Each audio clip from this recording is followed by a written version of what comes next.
Today I am making cheesy vegetarian chili mac.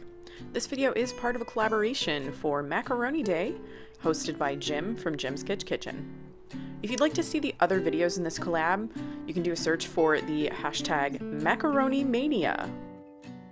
This recipe is quick, it is easy, it is a one-pot meal, and I think your family is going to love it.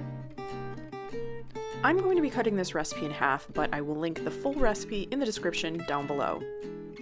Begin by sauteing your onion in a little bit of olive oil.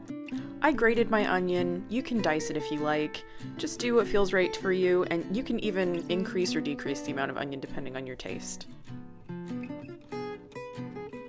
Add 1 clove of minced garlic and cook for about 30 seconds.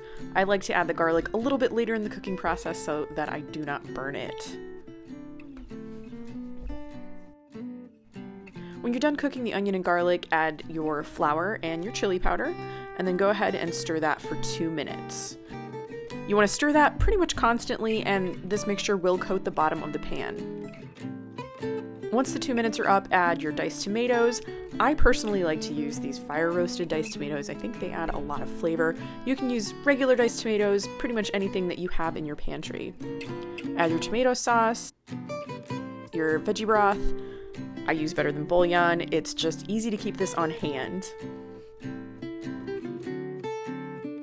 Stir all of this together and be sure to scrape the bottom of the pan to get all of that goodness from the chili powder into your mixture. Add your beans. I just use black beans. The original recipe has you using a mixture of black beans, pinto beans, and kidney beans. This is just what I had in my pantry, and I'm trying to use everything up before we move. Add your frozen corn, and finally add your macaroni. Stir to combine. Place the lid on your pot and turn the heat to medium-high in order to let the pot come to a boil. Be sure to stir this often to loosen any macaroni that has stuck to the bottom or sides of the pot as it heats up. When your pot comes to a boil, uncover it and then turn the heat to low. And gently simmer this mixture for 12 to 15 minutes until the pasta is tender. Again, be sure to stir frequently so that the pasta doesn't stick to the pot. When your macaroni is fully cooked, remove from the heat and stir in your cheese until melted. And your cheesy vegetarian chili mac is ready to serve. This dish is meatless, but can easily be made vegan by leaving the cheese out.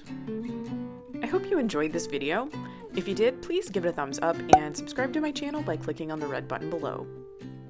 If you'd like to check out the other videos in this collaboration, do a search for hashtag Macaroni Mania.